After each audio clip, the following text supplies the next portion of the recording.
কল্পনা করুন, পৃথিবীর গলার কাছে কেউ একটি শক্ত ফাঁস পরিয়ে রেখেছে।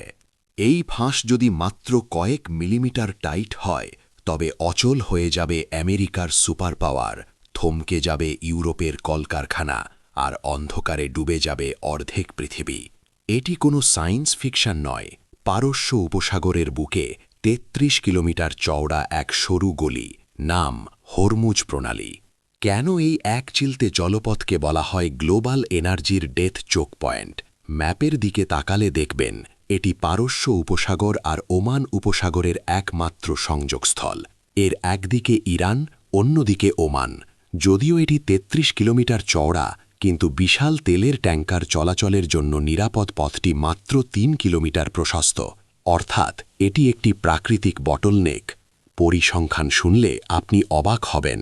প্রতিদিন প্রায় ২ কোটি ব্যারেল অপরিশোধিত তেল এই পথ দিয়ে পার হয়। বিশ্বের মোট সমুদ্রবাহিত তেলের ২০% এবং কাতারের সিংহভাগ এলএনজির একমাত্র রুট এটি।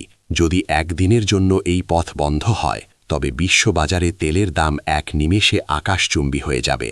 এটি কেবল একটি জলপথ নয়, বরং পুরো বিশ্বের ইকোনমিক সুইচ। এই প্রণালীর উত্তর উপকূল পুরোপুরি ইরানের নিয়ন্ত্রণে। একদিকে পাহাড়ের আড়ালে লুকানো ইরানের সাইলেন্ট মিসাইল ব্যাটারি, অন্যদিকে সাগরে টহলরত মার্কিন রণতরীর গর্জন। সরু এই জলপথে বিশাল সব যুদ্ধজাহাজগুলো ড্রোনের বা মাইনের মুখে অত্যন্ত ঝুঁকিপূর্ণ হয়ে পড়ে। এখানে সামান্য একটি ভুল মানেই বিশ্ব অর্থনীতির মেরুদণ্ড ভেঙে পড়া।